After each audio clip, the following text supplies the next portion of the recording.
Ako si Mia, 28 taong gulang. Nagtapos lang ako ng high school.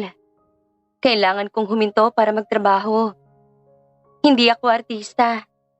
Wala akong apelyedong kilala.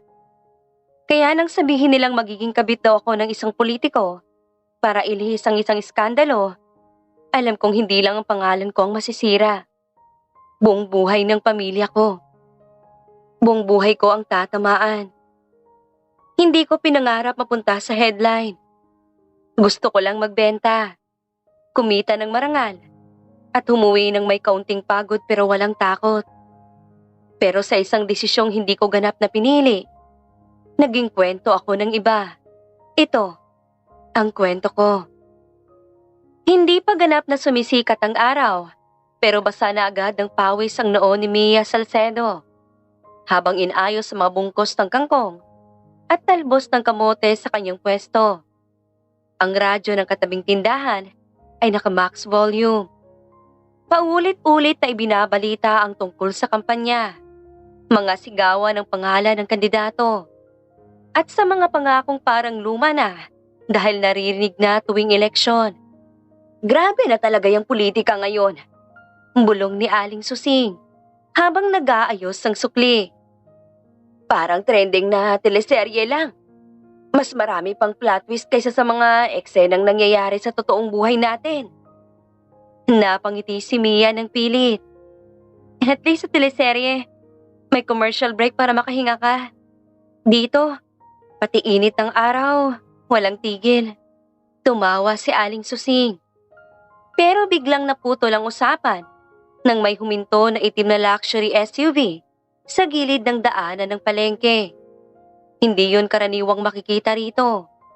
At may dalawang lalaking nakaformal na damit na lumabas. May hinahanap ata sila, sabi ng tenderong lalaki sa kabilang pwesto habang nakatanaw sa kanila. Diretso ang lakad ng isa sa mga lalaki, papunta kay Mia. Good morning po. Bati niya. Pero agad nagbago ang tono ng boses. Ikaw po ba si Mia Salcedo? Nanigas si Mia sa kinatatayuan. Opo, ako po yun. Bakit po kayo nagtatanong? May kailangan po kaming sabihin sana. Sagot ng lalaki. Sabay lingon sa SUV na kanilang sinakyan. Sumilip si Aling Susing mula sa kanyang pwesto. Oy Mia, kilala mo ba yan? Baka may negosyo o ano kayo no? Umiling si Mia ng mabilis. Hindi po talaga, Aling Susing.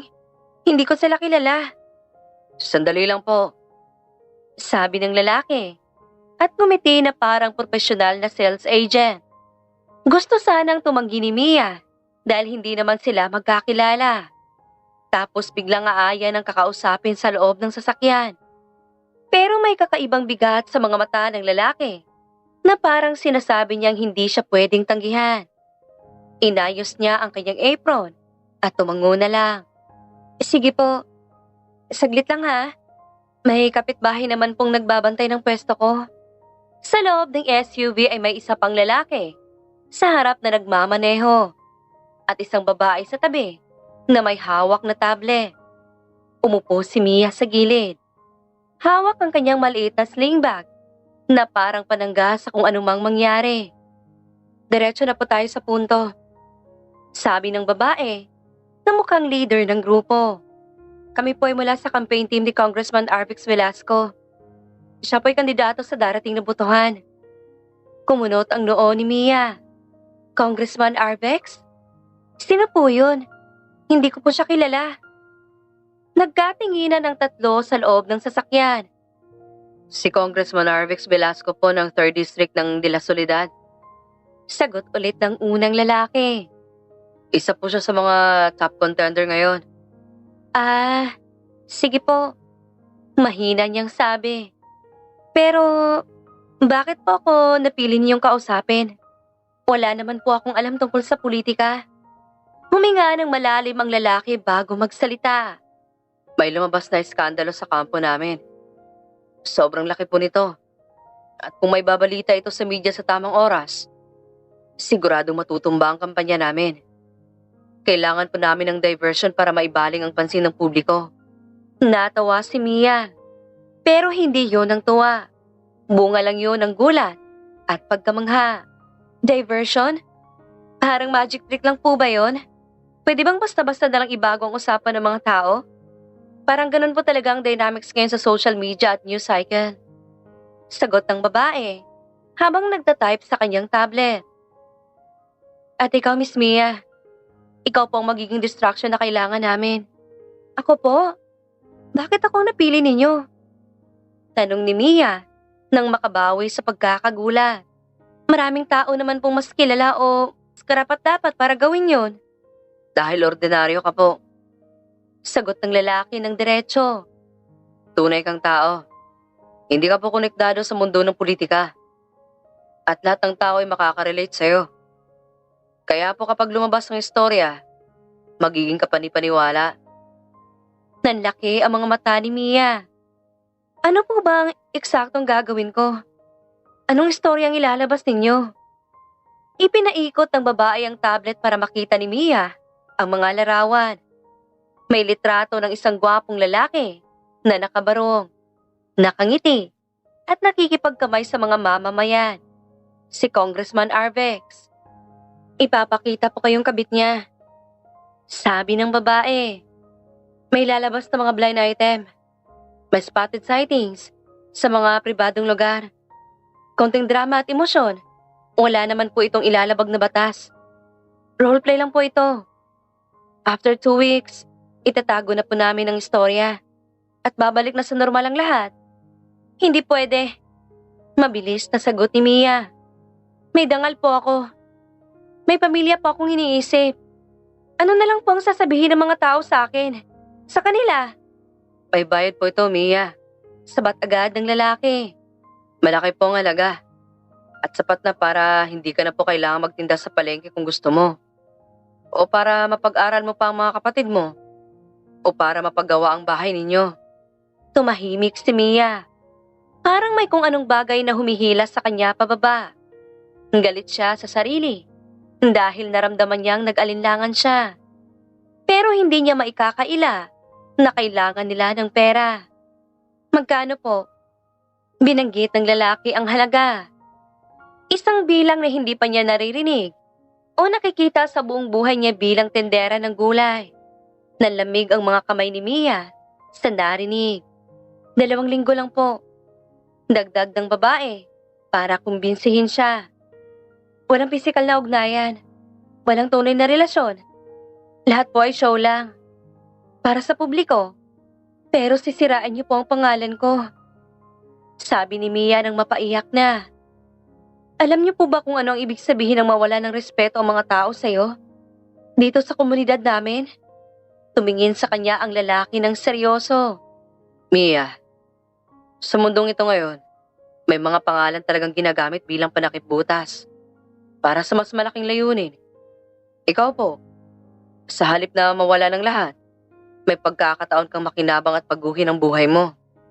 Kapag po tumanggi ako, ano pong mangyayari? Tanong niya nang hindi umiiwas ng tingin. May ibang tao naman po kaming makukuha para gawin ang papel na to. Sagot ng babae nang walang emosyon. Pero sayang pong pagkakataong ibibigay namin sa'yo. Hindi naman po lahat ay binibigyan ng ganitong pagkakataon. Bumuntong hininga si Mia ng malalim. Bago pa makasagot ang mga kasama niya, nagsalita na siya.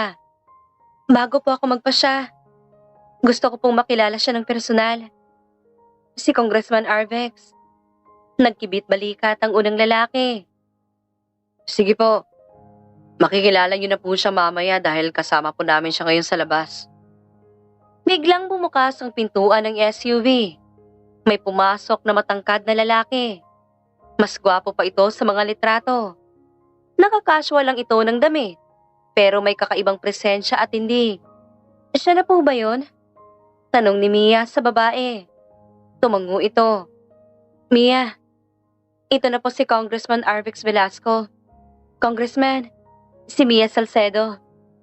Ngumiti si Arvex. Salamat sa oras mo, Mia. Sabi niya sa Tagalog na bahagyang may accent ang Ingles. Alam kong napaka-unfair ng hinihingi namin sa'yo ngayon. Hindi lang po unfair, Congressman. Delikado po ito para sa akin at sa pamilya ko. Tumango si Arbex nang maunawain.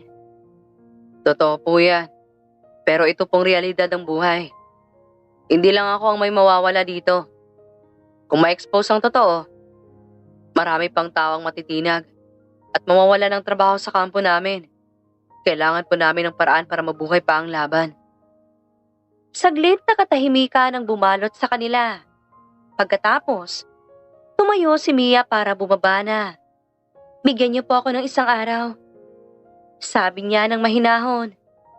Isang araw lang po para makapag-isip-isip ako ng maigi at kausapin po ang aking pamilya. Pagbaba ni Mia mula sa SUV, ay sinalubong siya ng parehong ingay ng palengke. Mia, okay ka lang? Tanong ni Aling Susing nang makalapit siya sa pwesto.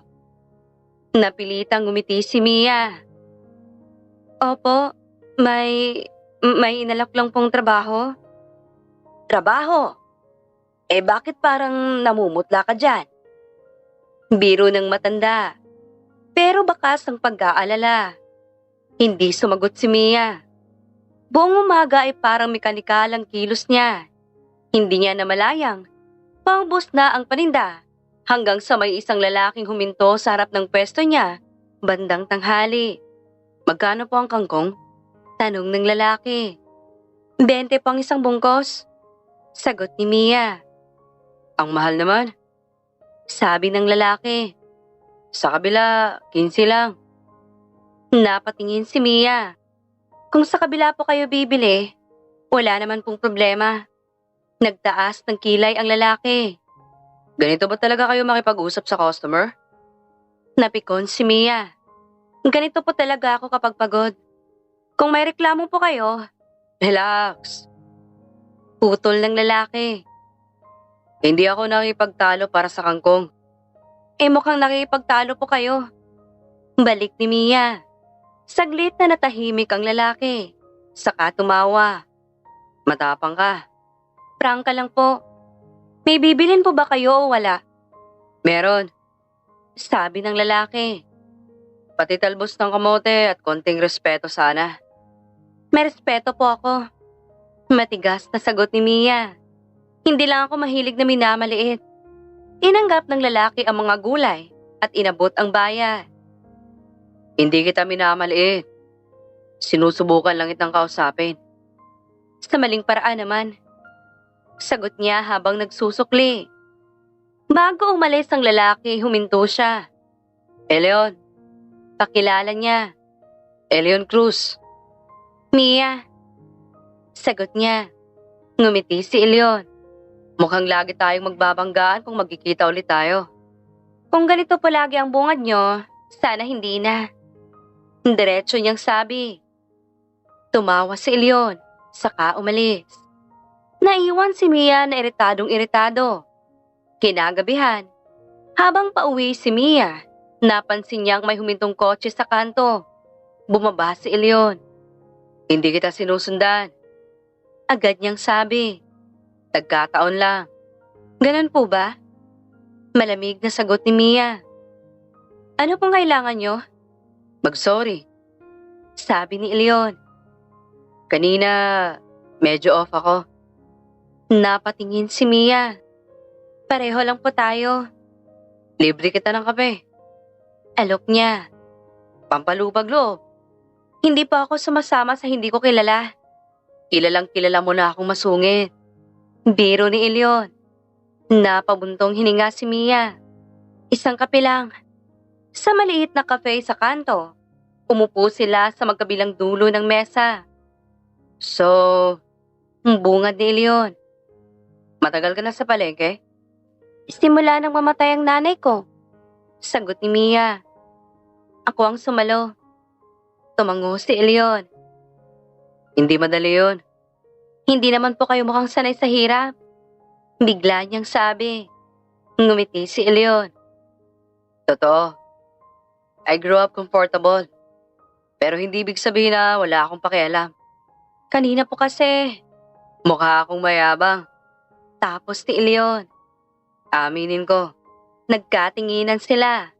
Saka parehong napangiti ng bahagya. May bala ka bang magbago ng trabaho? Tanong ni Leon. Napatigil si Mia. Naalala niya ang alok. Ewan ko, may mga desisyon lang na biglang dumarating kahit na hindi ka handa. Ganun talaga. May mga laban na bigla ka na lang sinasama. Laban? Ulit ni Mia. Figure of speech. Tumahimik sila sandali. Pagkatapos ay tumayo si Mia. Salamat sa kape. Magkikita pa tayo. Sabi ni Leon. Hindi agad ibinunyag ni Mia ang desisyon niyang binuo sa loob ng 2 araw. Parang multo lang siya sa bahay. Maagang gumigising. Tahimik na nag-aayos ng gamit bago pumasok. At ganun din tahimik pag-uwi. Hanggang sa gabing yon na makita niyang bukas ang lahat ng ilaw sa sala at nakaupo ang kanyang ama sa gitna ng sofa. Hawak-hawak ang isang makapal na sobre na maliwanag namang puno ng pera. Hindi na niya kailangang magtanong. Alam na alam niya kung ano iyon. Saan mo naman nakuha yan, Papa? Tanong niya. Naramdaman niya ang panginginig ng kanyang boses. Hindi muna tumingin sa kanya ang ama. May dumating kanina. Mga tao mula sa opisina ng isang politiko. Mukhang disente naman. Maayos manamit at maayos kausap. Kinausap ka nila tungkol sa akin? Lumapit si Mia hanggang sa harap ng ama. Bakit hindi mo ako hinintay para makausap natin sila ng magkasama? Anak ko. Bungad ng ama. At sa wakas ay tumingala para tingnan siya ng diretso sa mata. Alam mo bang magkano ang laman nito? Sapat na para bayaran natin lahat ng utang. At may matitira pa para ipagawa natin yung sira-sirang bahay natin. Hindi yun ang punto. Bakit niyo tinanggap? Tumayo ang ama. Pagod na ako, anak. Pagod na akong manghiram ng pera sa mga kamag-anak natin. Pagod na akong mangutang sa bangko. At lalo na pagod na akong magpaliwanag kung bakit hindi pa rin tayo umuunlad. Kahit na puro sipag at tiyaga ang ginagawa natin. Pero kapalit nito yung pangalan ko. Sabi ni Mia, habang unti-unting tumutulo ang mga luha sa kanyang mga pisngi. Ako ang mapapahiya. Ako ang masisira. Pangalan? Umiling ang ama niya ng may pagkadismaya. Ano ba naman ang silbi ng malinis na pangalan kung hindi ka naman makakakain ng 3 beses sa isang araw? Kung hindi mo maibibigay ang pangangailangan ng sarili mo. Napaatras si Mia dahil sa bigat ng mga salita ng ama. Hindi mo man lang ako tinanong kung okay lang sa akin to? Dahil alam kong tatanggi ka agad. Diretsong sagot ng ama. At hindi na tayo mga bata para magpaka-idealista pa. Kailangan natin ng pera. At ito na ang pagkakataong yon. Kinuha mo na nga pala ang pera. Wala na akong magagawa. Di ba? May choice ka pa rin naman. Sagot ng kanyang ama. Habang unti-unting ngumingiti. Magpasalamat ka na lang dahil sa isang simpleng role lang naman daw ang hinihingi nila. Magpapanggap ka lang na kaibigan o kasintahan ng isang politiko para sa isang kampe nila. Arte-arte ka pa dyan. Napapikit si Mia ng mariin. Sa loob-loob niya, parang may isang matalim na bagay na pumutol sa huling bahagi ng kanyang pagtutol. Alam niyang wala na siyang ibang mapupuntahan. Kailan po magsisimula? Ngumiti ng malawak ang ama. Bukas daw. May sasakyan daw na susundo sa iyo ng umaga. Kinabukasan ng umaga, alam ni Mia na wala ng atrasan. Sa loob ng isang maliit na dressing room, sa isang Crystal Hotel sa lungsod, inayos siya ng mga tauhan. May makeup artist na naglalagay ng kulay sa kanyang mukha. May stylist na nag-aayos ng kanyang damit. At may isang babae na paulit-ulit na nagbibigay ng tagubilin. Relax ka lang ha, sabi ng makeup artist habang inaayusan ang kanyang buhok gamit ang hair iron. Hindi ka naman artista pero ngayong araw, Kailangan mong magmukhang isa. Hindi po ako sanay sa ganito.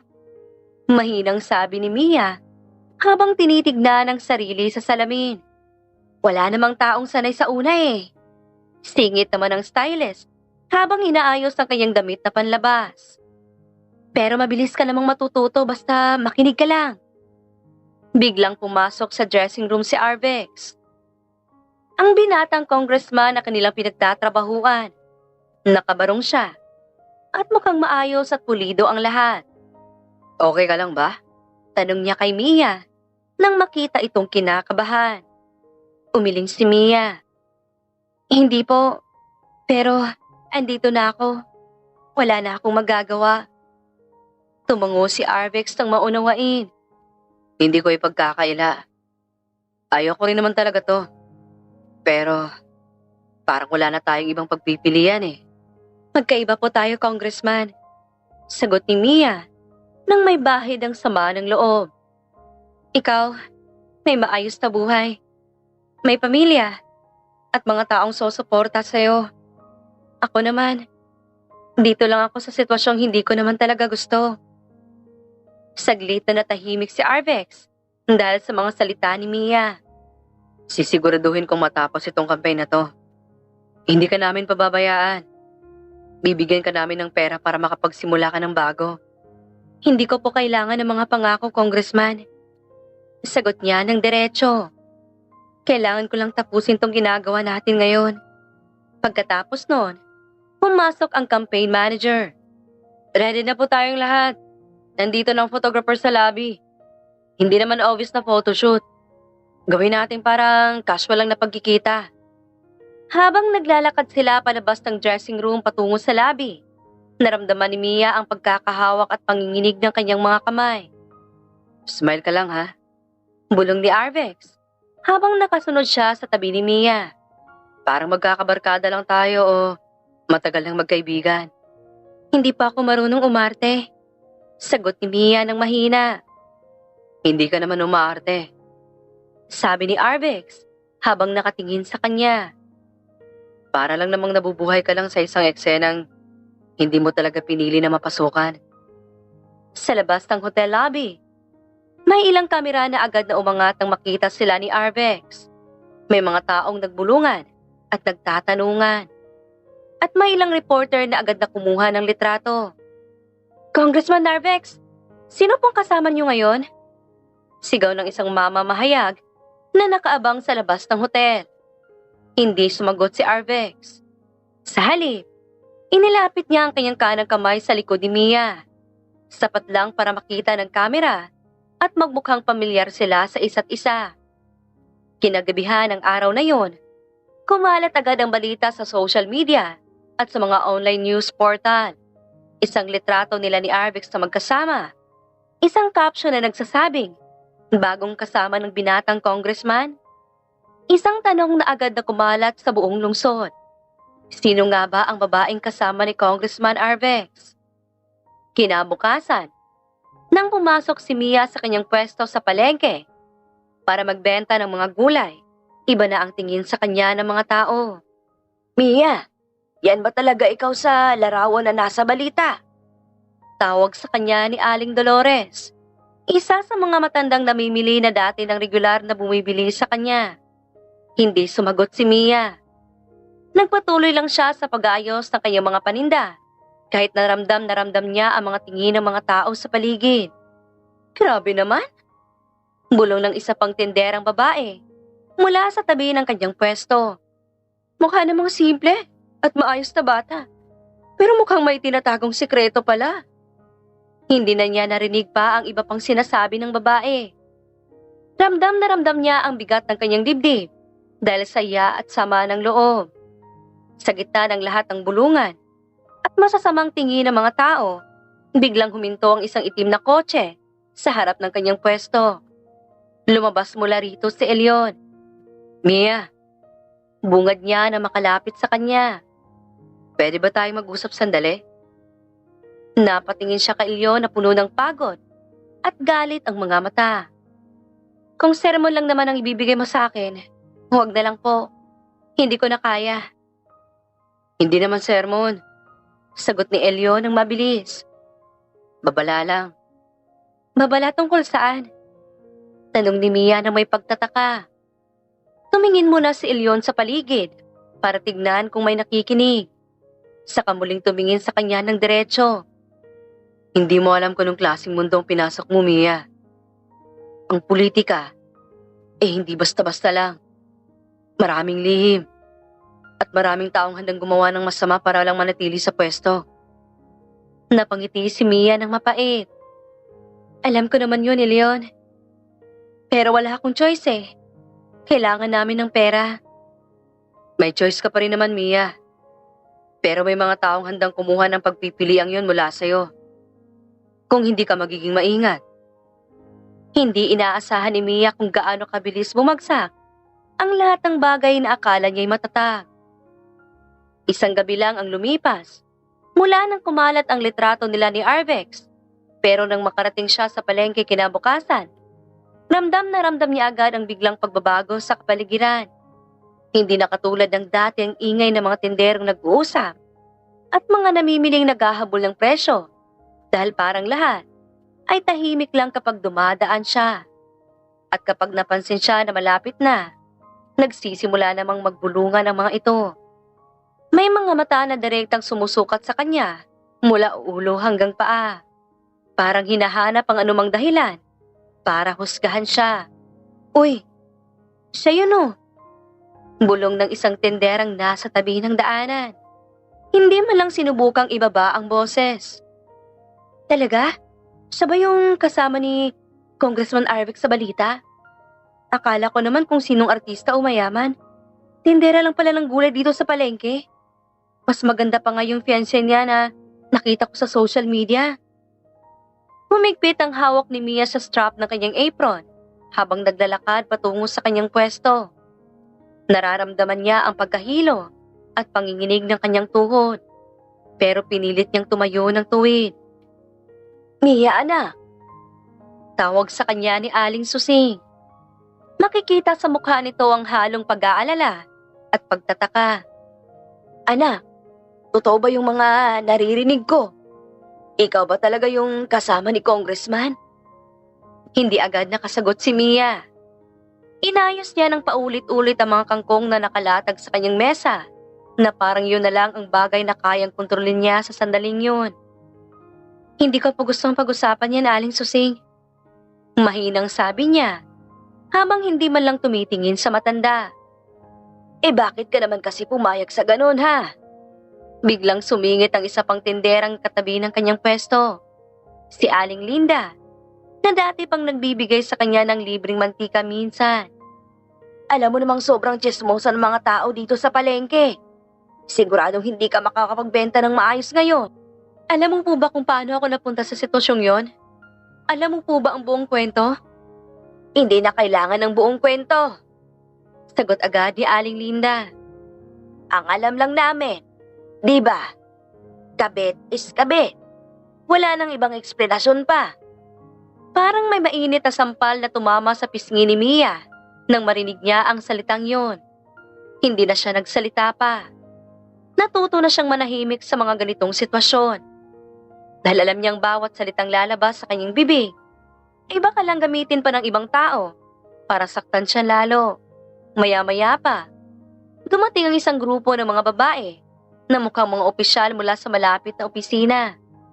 Nagtawanan sila nang makita si Mia. At isa sa kanila, ang tinawanan pa siya ng malakas.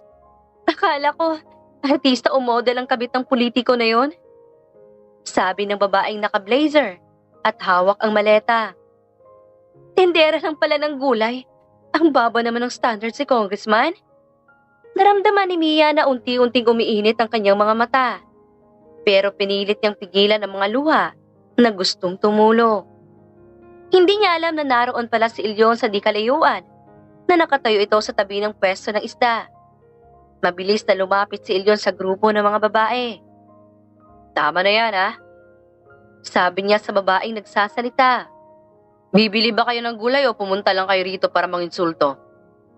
Napaatras ang babae. Pero hindi pa rin siya sumusuko. Totoo naman eh. Tignan mo nga siya. Hindi naman kagandahan para maging kabit ng isang congressman. Mas maganda pa yung legal niyang kasintahan. Biglang humakbang si Mia palapit sa kanila. Kahit nararamdaman niya pa rin ang panginginig ng kanyang boses. Pero ngayon, may lakas ng loob na siyang tumingin ng diretso sa mukha ng babae. Pwede po ba? Sabi niya ng mariin. Kung wala po kayong bibilin sa akin o sa ibang tendero rito, umalis na lang po kayo. Huwag na po kayo mag-abala pang magsalita ng mga bagay na hindi niyo naman alam kung paano nagsimula. Napaiwas ng tingin ng mga babae na parang walang nangyari. Ang iba ay nagtungo sa ibang pwesto, habang ang iba naman ay diretso nang umalis ng palengke. Huminga ng malalim si Mia at inayos muli ang kanyang mga paninda. Nang harapin niya ang daan, nakita niyang nandoon pa rin si Elion. Sinabi ko na sa'yo dati pa. Sabi nito, nang may bahid ng pag-aalala.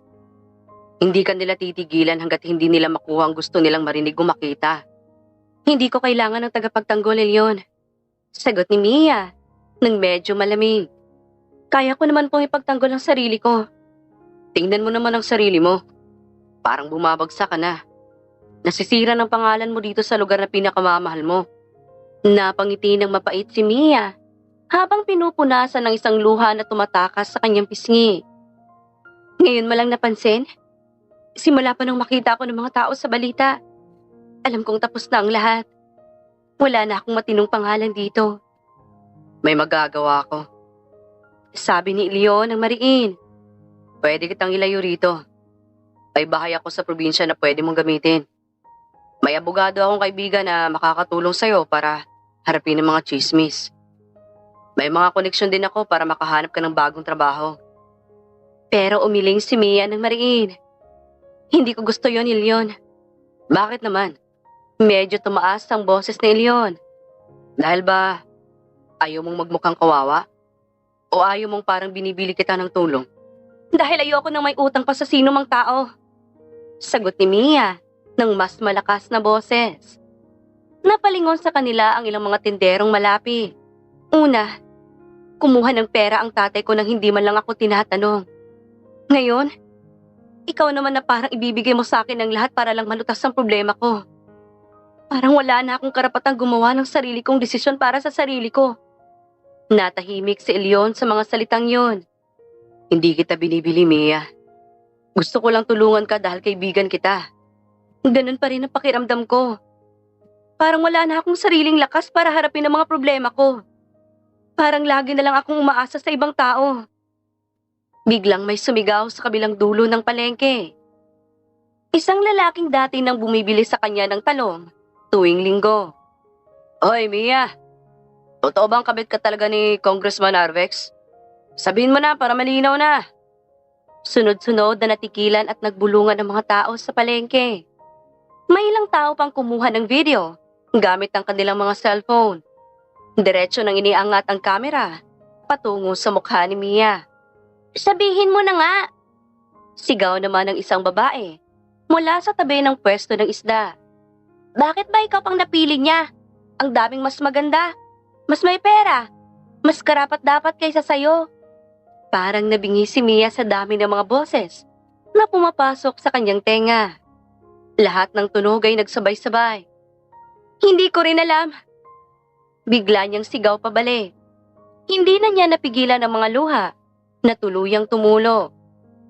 Hindi ko rin po pinili na mapunta sa sitwasyong to.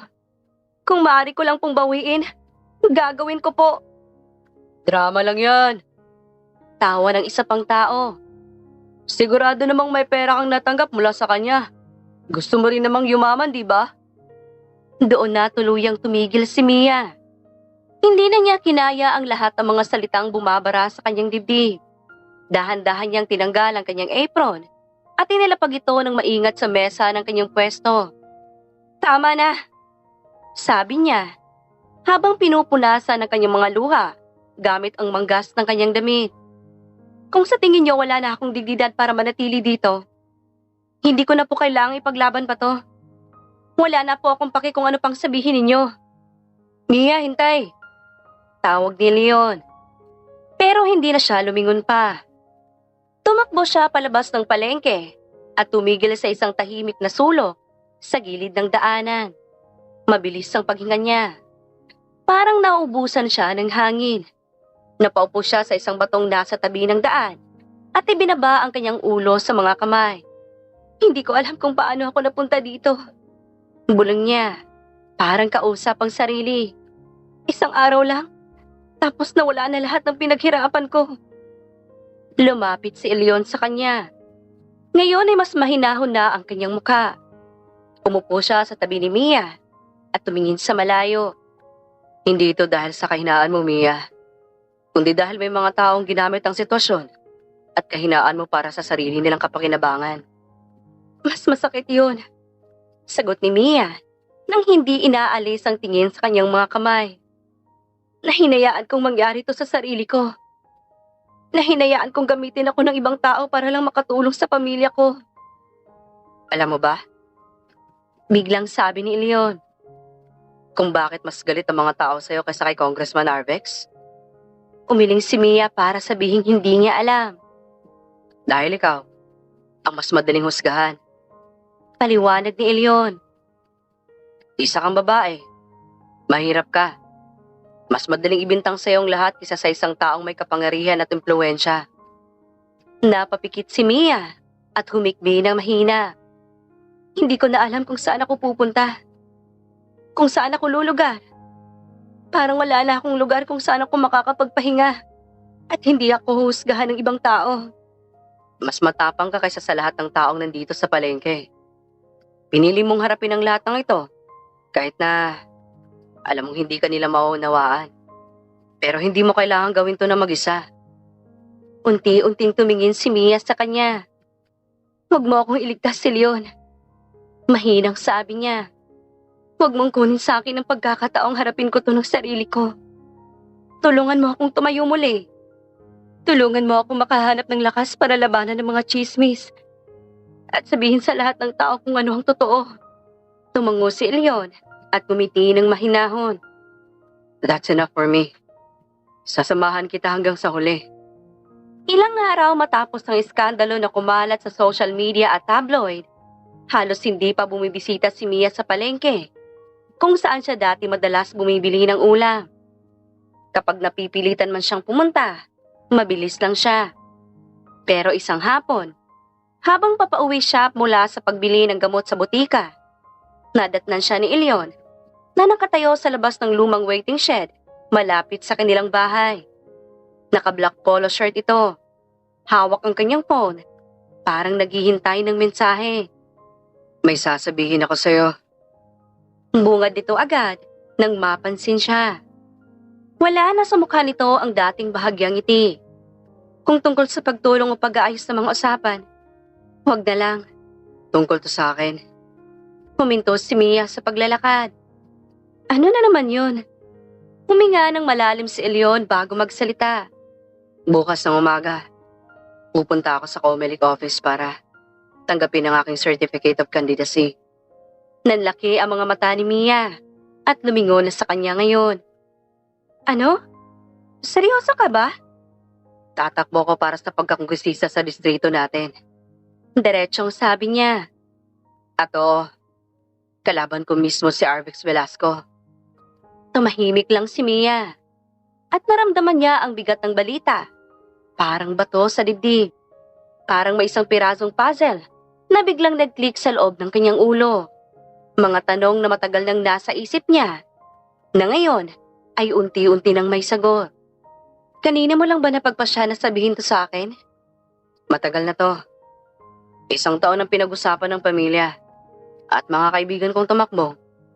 Pero ngayon ko lang nalaman. Kaya pala ang dami mong alam tungkol sa kanila. Sa mga galaw nila. Kaya pala hindi ka nagugulat sa mga nangyayari. Hindi kita nilapitan dahil sa politika, Mia. Giit ni Leon. Hindi ko rin inakala na ikaw ang gagamitin nilang pantakip sa mga ginagawa nila. Ang galing talaga ng timing nyo. Kung kailan ako nasugatan, saka mo pa sinabi sa akin na parte ka rin ng larong to. Mia, makinig ka muna. Hindi. Putol ni Mia na umiiyak na ngayon. Huwag mo na akong kausapin tungkol sa politika. Sa mga plano nyo. Sawang-sawa na ako sa mga laro at kasinungalingan. Ilang araw na siyang hindi sumasagot sa tawag at mensahe ng kampo ni Arvex. Hindi siya sumipot sa mga inayos nilang pagkikita sa pampublikong lugar. Wala siyang post sa social media. Maging sa kanyang kapitbahay, hindi siya nagpapakita. Hanggang sa isang gabi, dumating ang mensahe mula sa unknown number sa kanyang phone. Kung hindi ka susunod sa plano at hindi ka babalik sa mga activity ng kampo, may lalabas na mas malala pa sa mga chismis ngayon. Mga larawan, mga kwento na hindi mo kayang tanggapin. Alam namin kung nasaan ang pamilya mo sa probinsya. Nanlamig ang buong katawan ni Mia habang binabasa ang mensahe. Ramdam niya ang tibok ng kanyang puso na parang gusto nang tumakas sa kanyang katawan. Kinabukasan ng umaga, pinuntahan niya ang hotel kung saan nagsimula ang lahat. Kung saan sila ni Arvex ay kinuna ng litrato na naging simula ng lahat. Sa isang pribadong silid, hinarap niya ang campaign manager ni Arvex na si Miss Sylvia Reyes at isang lalaking hindi pa niya nakikilala. Gusto kong umatras. Diretso nang sabi nang makapasok siya sa silid.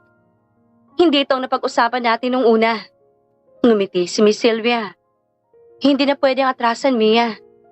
Nasa gitna ka na ng laban. Hindi ka na pwedeng umalis basta-basta. 2 linggo lang ang usapan.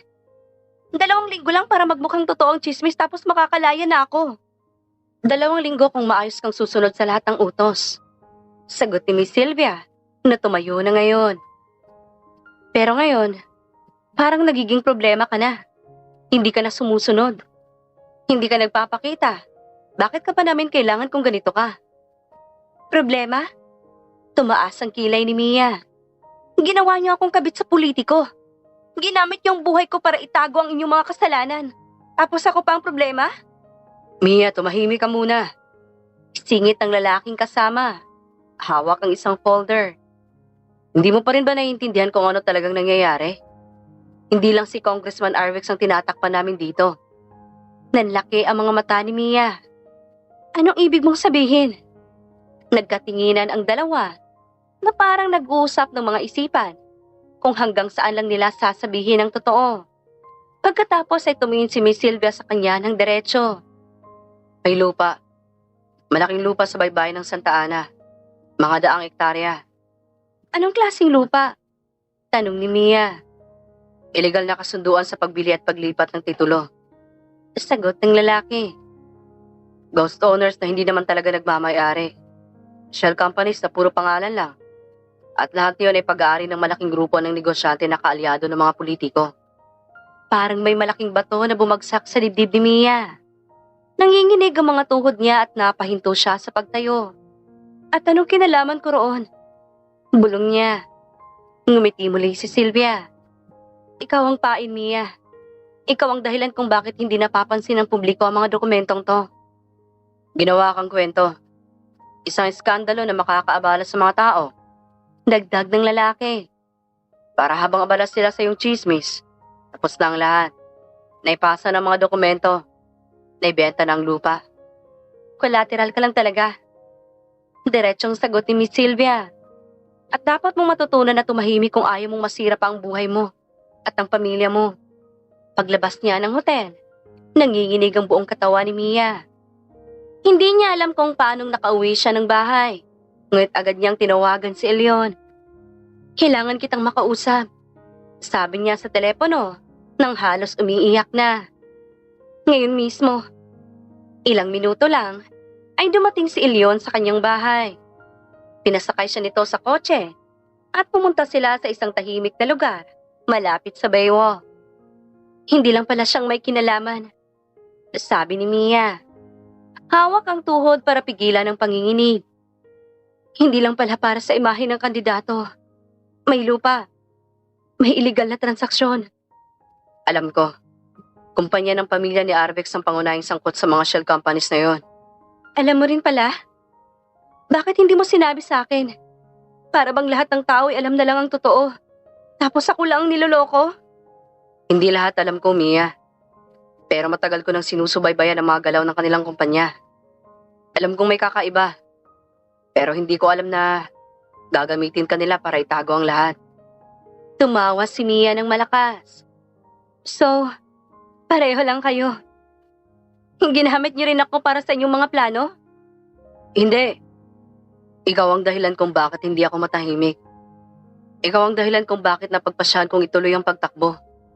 Para hanapin sila at sabihin ang totoo. Pagod na ako, Elyon. Ayoko nang maging pain. Ayoko nang maging babae sa headline na pinagtatawanan at nilalait ng mga tao. May lalabas na mas malala kung umatras ka. Pero may lalabas din namang mas malaki kung magpasya kang magsalita. Masisira ako. Lalong dudurugin ako ng mga tao, ng mga kaalyado nila. Nangyayari na yun ngayon. Pero ngayon, may choice ka na kung para saan mo ibibigay ang paghihirap mong ito. Napapikit si Mia. At sa unang pagkakataon mula nang mangyari ang lahat, malinaw na malinaw sa kanya kung ano ang kailangang gawin. Kung magsasalita ako, kung sasabihin ko ang lahat ng alam ko, sasamahan mo ba ako kahit na kalaban mo sila sa eleksyon? Tumango si Elyon. Hindi kita kailangan para manalo ako sa eleksyon, Mia. Kailangan ka ng bayan. Kailangan nilang marinig ang totoo. Huminga ng malalim si Mia. Hindi ko pinili ang laban na to.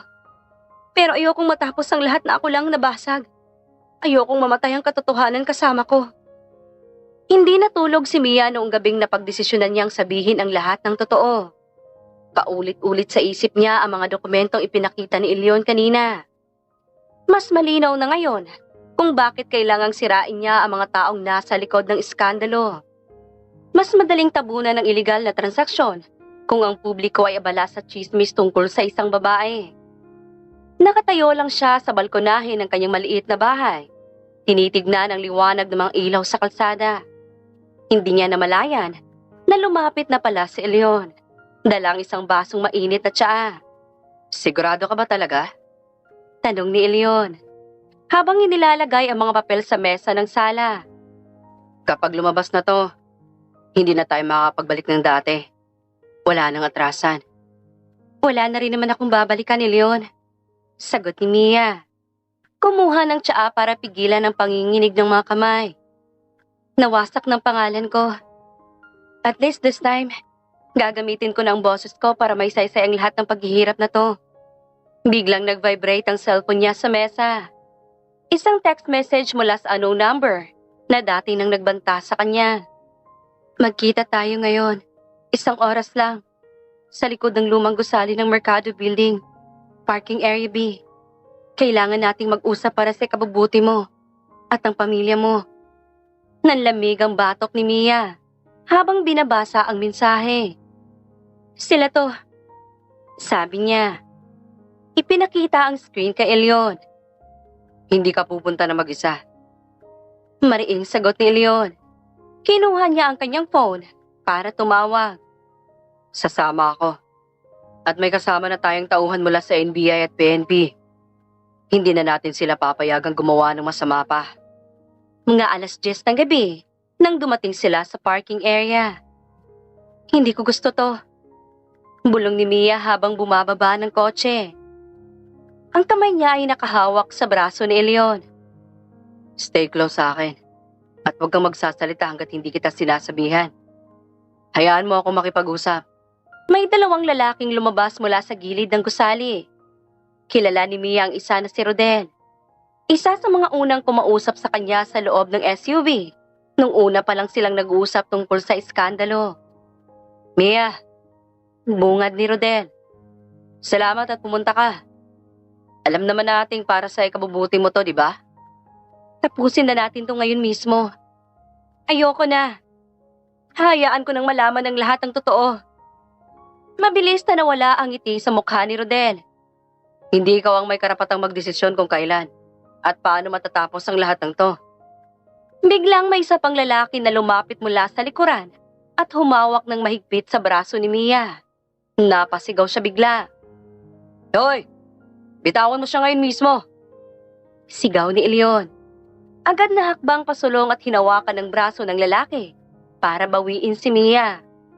Walang kinalaman to sa'yo, Cruz. Sagot ng lalaki habang tinutulak si Leon palayo.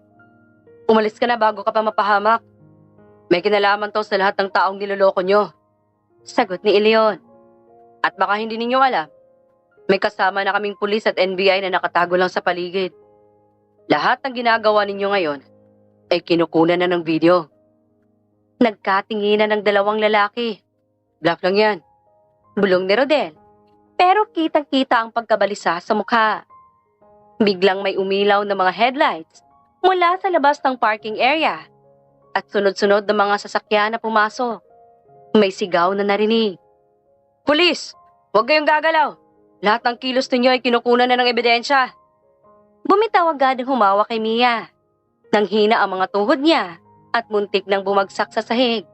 Kung hindi siya mabilis na nasalo ni Leon. Inalalayan siya nitong maupo sa isang kahon na nandoon.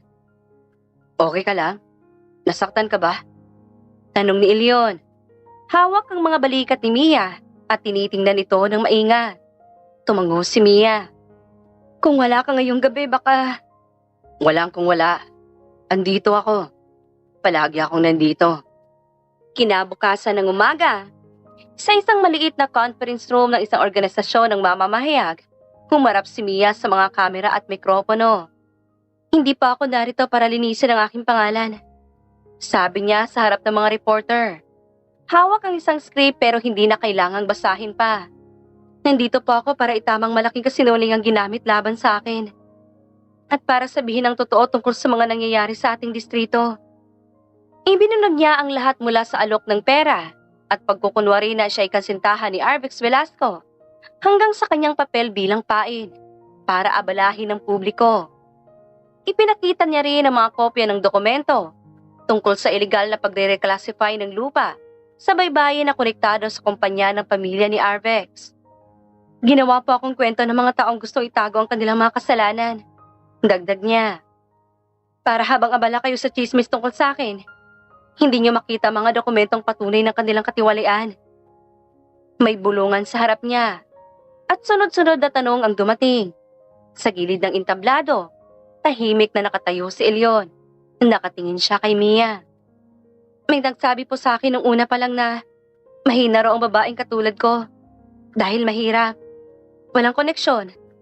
Madaling manipulahin. Pero kung ganito nga po ang kahinaan, handa po akong maging mahina araw-araw. Basta mailabas ko ang katotohanan. Pagkatapos ng press conference, parang nabunutan ng mabigat na tinik ang dibdib ni Mia. Alam niyang hindi pa agad gumaan ang mundo dahil marami pa ring magdududa sa kanya. Marami pa ring magsasabi ng masama. Pero ramdam niyang mas mabuti na yun ngayon. Hindi pa tapos ang laban, Mia. Sabi ni Leon habang palabas sila ng conference room. Marami pang gagawin para matiyak na managot ang mga dapat managot. Alam ko, pero ngayon, hindi na ako nagtatago. Hindi na ako takot na sabihin kung ano ang totoo. Hindi naging tahimik ang mga sumunod na araw. Matapos ang revelasyon ni Mia, sunod-sunod ang lumabas na balita sa mga pahayagan at social media. Mga dokumentong dati pinabulaanan ng kampo ni Arbex ay isa-isang napatunayan ng mga auditor at investigador. Mga dating aliado niyang negosyante at politiko ay biglang nagkanya-kanya. Ilan pang nagsimulang magsalita para ilabas ang kanilang sariling ebidensya. Nasa maliit na apartment si Mia nang makita niya ito. Hawak ang cellphone habang nakaupo sa sahig malapit sa bintana. Paulit-ulit niyang binasa ang mga salita para bang baka magbago lang kapag pumikit siya ng ilang segundo. Tapos na. Bulong niya. May kumatok sa pinto ng apartment. Huwag mo nang buksan kung ayaw mo, Mia. Sabi ni Leon mula sa labas. Pero gusto ko kitang makita. Kahit sandali lang. Binuksan niya ang pinto. At nakita niyang lalaking unang nakilala niya sa kanto ng palengke. Naka-white shirt at maong lang ito ngayon. Congrats! Mukhang ikaw nang mananalo ngayon. Wala ka ng kalaban. Umiling si Leon. Hindi. Kumunot ang noo ni Mia. Anong ibig mong sabihin? Umatras ako kaninang 6:00 ng umaga. Diretsong sagot ni Leon na pumasok na ngayon. at inayos ang upuan sa gilid ng sofa bago umupo. Parang napagod bigla ang buong katawan niya. Hindi na ako tatakbo. Nanlaki ang mata ni Mia. Bakit naman gagawin mo yun? Lahat ng pinagdaanan natin, lahat ng ebidensyang inilabas, para saan pa yun kung hindi ka tatakbo? Umiling muli si Elion. Dahil hindi ako ang dapat nandyan sa pwesto na yon. Hindi akong nararapat na mamuno. Pero malinis ka, Elion. Ikaw ang tumulong sa akin. Ikaw ang tumulong na ilabas ang totoo. Maraming taong naniniwala sa'yo ngayon. Hindi sapat yon. Sumali lang ako dahil gusto ng pamilya ko. Sabi nila, gwapo raw ako. May appeal sa mga kabataan. Kilala ang pangalan namin. Pero hindi yon sapat na dahilan para mamuno sa isang distrito. Natahimik si Mia. At hindi alam kung ano ang sasabihin. Alam niyang totoo ang mga sinasabi nito. May pangatlong kandidato. Dugtong ni Elion. Si Attorney Lea de la Cruz. Wala kang maririnig na drama tungkol sa kanya. Walang iskandalo. Mga 6 na taon na siya nagtatrabaho bilang konsultant ng mga magsasaka sa distrito. Nagtatayo siya ng mga paaralan at health center kahit na walang spotlight. Siyang nanalo? Sabi ni Mia. Tumango si Elion. At deserve niya yon. Mas deserve niya kaysa sa akin. O sa sino mang politiko na umaasa lang sa pangalan o drama para manalo. Huminga ng malalim si Mia. Hindi ka ba nanghihinayang? Lahat ng pinagdaanan mo, lahat ng sakripisyo. Wala lang? Mas nanghihinayang ako kung ako ang mananalo. Dahil ang mas maingay ang apelyido ko kaysa sa ibang kandidato. Mas masakit kung manalo ako. Pero hindi ako karapat-dapat. Anong balak mo ngayon? Tanong ni Mia. Tumayo si Elion at inayos ang kanyang damit. Magpahinga muna. Ayusin ko ang ilang bagay sa kumpanya. Gusto kong gawin itong makakatulong sa mga tao. Hindi lang sa negosyo. At Napahinto siya at bahagyang kinabahan at kinamot ang leeg. gawin ang mga bagay na matagal ko nang gustong gawin bilang normal na tao. Gaya ng tanong ni Mia. Gaya ng magtanong ng maayos. Mia, pwede ba kitang i-date? Natawa si Mia. Date? After all of this? After lahat ng drama at gulo ng pinagdaanan natin? Oo, Sagot ni Elion. kain lang.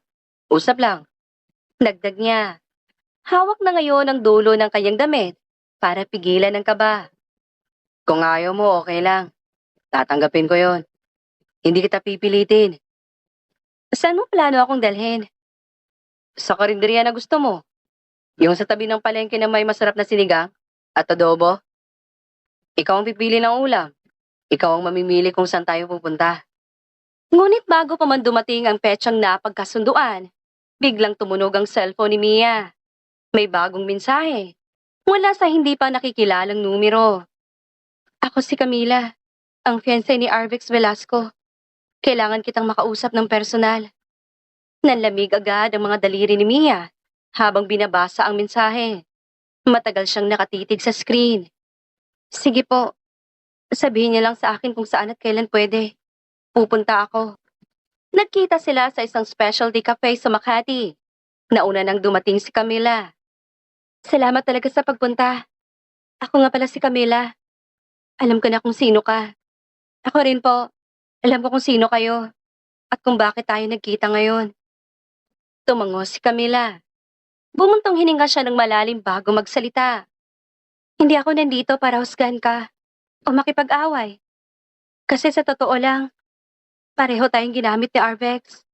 Paano niyo po nasabi yun? Akala ko ako lang. May iba talagang babae si Arvex. Matagal na yun. Diretsong sabi nito. Hindi ikaw. At hindi rin ako yun. Nanlaki ang mata ni Mia. Ramdamang bigat ng mga salita na parang bato na bumagsak sa kanyang dibdib. Ibig sabihin, alam niyo na lahat mula pa noon? Alam ko. Sagot ni Camila. At mas mahal niya ang babae na yon kaysa sa akin o kahit kanino pa man. Kung ganun po, bakit ako pa? Bakit ako ang pinili nila para sa ganitong bagay? Dahil hindi pwedeng lumabas ang totoo. Sagot ni Camila. Hindi ako pwedeng masangkot dahil galing ako sa pamilyang may pangalan sa negosyo at politika. Pero yung babaeng tunay niyang mahal, mas delikado pa kung siyang makitang kasama ni Arvex. Delikado? Paano? Tanong ni Mia. May koneksyon siya sa loob ng mga institusyon na mas malalim pa kaysa sa amin. Paliwanag ni Camila. Kaya kailangan nilang kumuha ng ibang babae. Isang taang wala ng ibang makakapagprotekta. Walang pangalan na maaring masira. Ikaw yun, Mia. Napakapit si Mia sa tasa ng kape na biglang inabot sa kanya. Alam niyo po bang muntik na akong mapahamak? Na muntik na akong ma-involve sa isang aksidente? Tumango si Camila. Alam ko. At kahit hindi ako ang direktang gumawa, humihingi ako ng tawad sa'yo. Hindi tama ang ginawa nila sa'yo. Tahimik lang po kayo sa lahat ng panahong yon. Nanginginig na ang boses ni Mia ngayon. At halos maiyak na. Hindi niyo man lang ako binigyan ng pagkakataong malaman ng totoo. Hanggang sa nagsalita ka mismo sa mga reporter. At sinabi mong hindi ka naman talaga kasintahan ni Arvex. Sagot ni Camila. Doon ko nakita na mas matapang ka kaysa sa aming lahat. Hindi po ako matapang. Wala akong choice noon. Wala nang mawawala pa sa akin eh. Ang buhay ko na mismo ang nawasak dahil sa kanila. Meron kang choice. Mariing sabi ni Camila. Kumuha ng isang manipis na brown envelope mula sa kanyang bag. At ginamit mo yun ang sabihin mo ang totoo. Kaya ako nandito ngayon. Tumayo siya at inilapag ang envelope sa mesa. Malapit sa kamay ni Mia. May mga resibo rito. Mga mensahe sa cellphone. At mga dokumentong nagpapatunay ng lahat ng sinabi ko. Hindi ko na to kailangan. Ikaw ang mas dapat magkaroon nito. Para malaman ng lahat kung ano talagang nangyari. Hindi agad kinuha ni Mia ang envelope. Bakit niyo po binibigay sa akin to? Baka mapahamak din po kayo dahil dito. Dahil ayokong matapos ang istorya na to na parang ikaw lang ang may kasalanan. Na ikaw lang ang gumawa ng kasinungalingan. At dahil pagod na rin akong manahimik. Pagod na akong maging bahagi ng mga kasinungalingan para lang mapanatilang isang imahe na hindi naman totoo. Pag-uwi ni Mia sa kanyang apartment, nakita niya agad si Elio na naghihintay sa labas. Okay ka lang ba? Agad niyang tanong nang makita si Mia. Maiba pala talaga si Arvex. Lahat ng sinabi nila noon. Kasinungalingan lahat. So, totoo lahat ng chismis. Ginamit ka nila para takpan ang tunay nilang mga ugali. Mas mahal niya yung babae na hindi nila maipakilala. Sabi ni Mia. Ako lang talaga ang pinili dahil wala akong maasahan. Wala akong proteksyon. Huminga ng malalim si Leon at hinawakan ang kamay ni Mia. Hindi na nila magagamit yan ulit.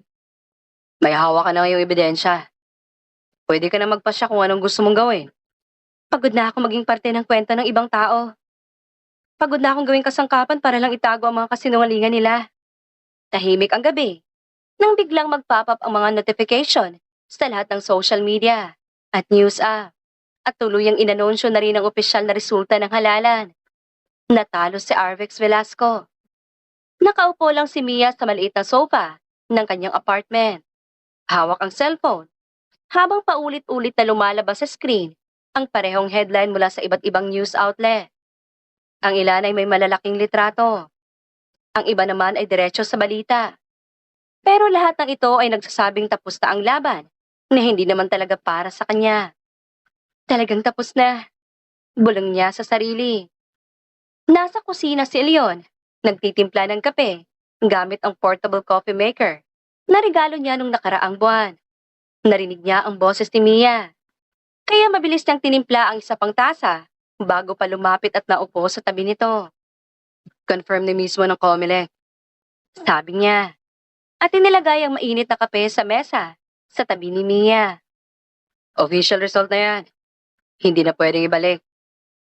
Kinabukasan, maagang gumising si Mia. Sa isang maliit na opisina ng NGO sa Maynila, sinalubong siya ng isang babaeng nasa early 40s. Ikaw na ba si Mia Salcedo? Tanong nito.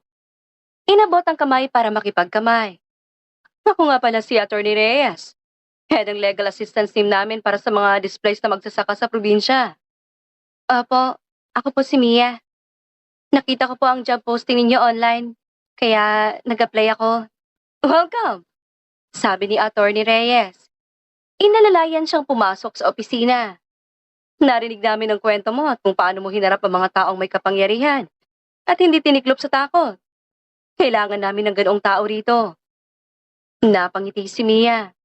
Hindi po ako abogado, ma'am. Wala po akong masyadong alam tungkol sa batas. Hindi namin kailangan ng abogado para sa trabahong to, sagot ni Attorney Reyes. Kailangan namin ng taong may lakas ng loob na makipag-usap sa mga tao. May malasakit sa kanilang problema. At kung paano maramdaman ng iba na pinapakinggan sila.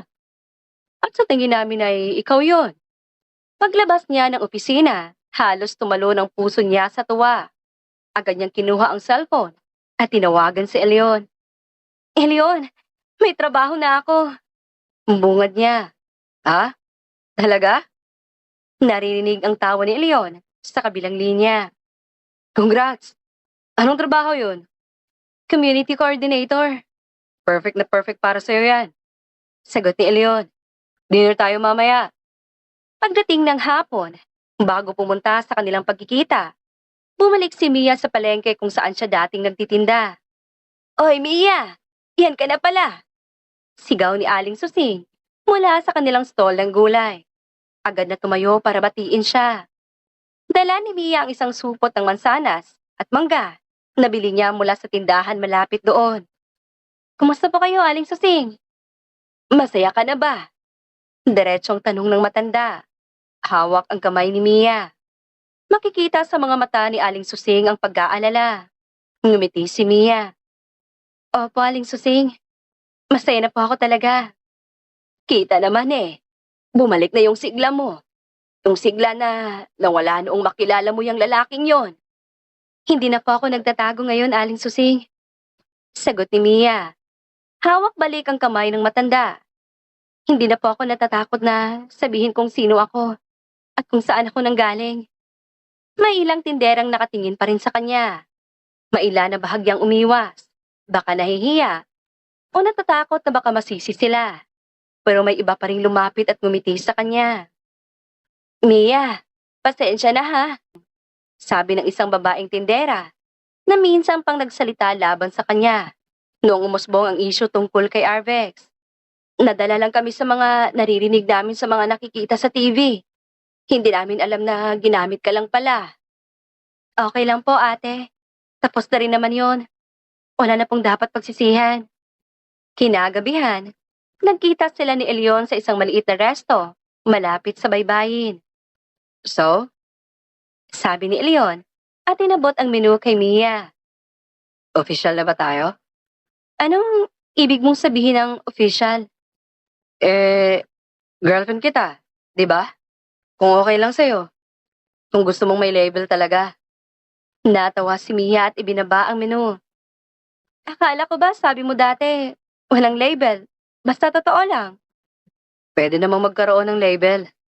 Tumango si Mia at tumikim muna bago magsalita. Biglang nag-vibrate ang cellphone ni Eleon sa mesa. Nakita niya ang bagong balita na lumitaw sa lock screen. Dating kandidatong si Arvex Velasco. Sinampahan ng kaso ng Department of Justice. Kaugnay ng iligal na kasunduan sa pagbili ng lupa ng mga magsasaka sa probinsya. Tumingin si Eleon kay Mia. May bagong balita tungkol sa kanya. Umiling si Mia. Ayoko nang basahin. Sure ka ba? Tanong ni Eleon. Sure na sure. Hindi na siya bahagi ng buhay ko, Eleon. Wala na siyang karapatan na makagambala pa sa kung ano man ang meron ako ngayon.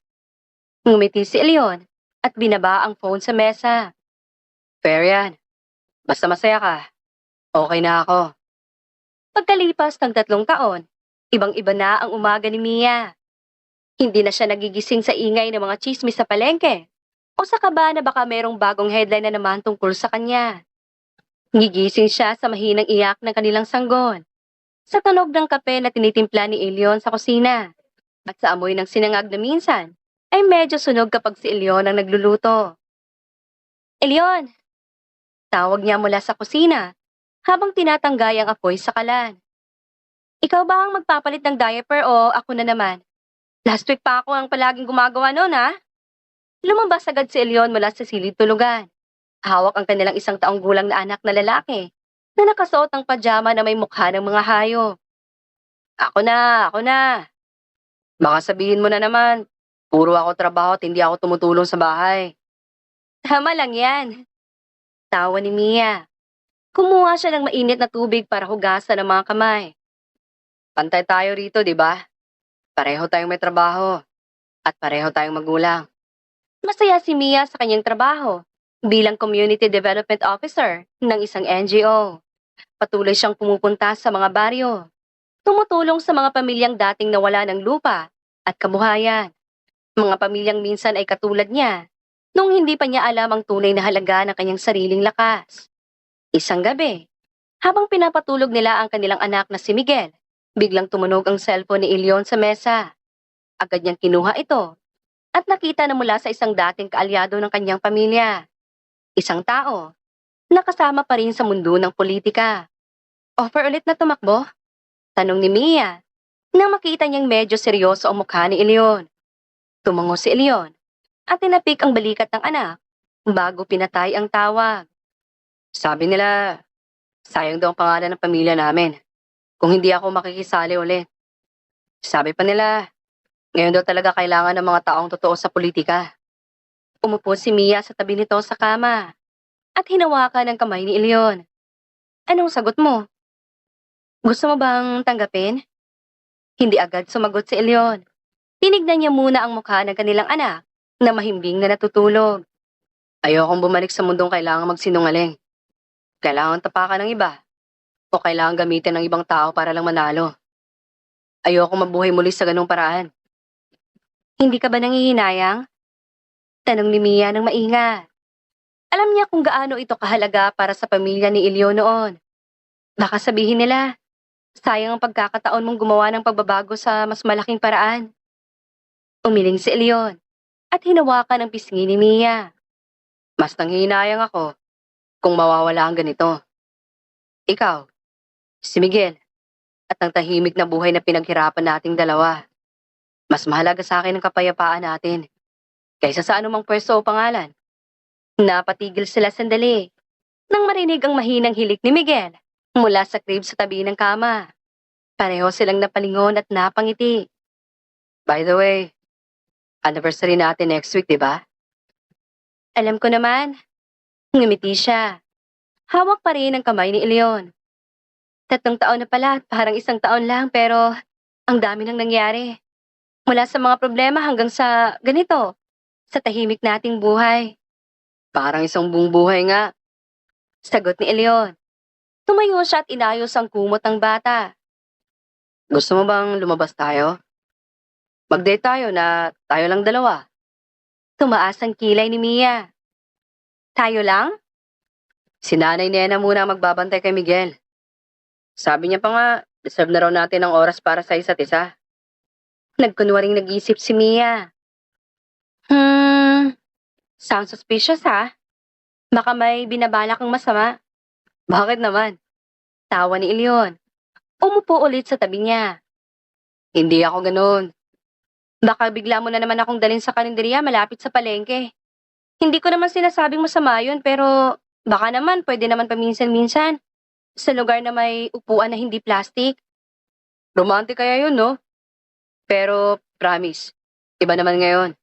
Hindi na karinderya. Baka naman sa bundok tapos kailangan pa akong umakyat ng maraming hagdan. Umiling si Leon. Surprise yun. Mula sa crib, biglang gumalaw si Miguel at bahagyang umungon. Parang hinahanap ang yakap ng mga magulang. Sabay silang tumayo at napangiti. Ako nang magpapatulog sa kanya. Ikaw na lang maganda ng gatas niya. Sigurado ka? Baka kailangan mo pa ng tulong. Oo naman. Sabi ni Leon at maingat na kinuha ang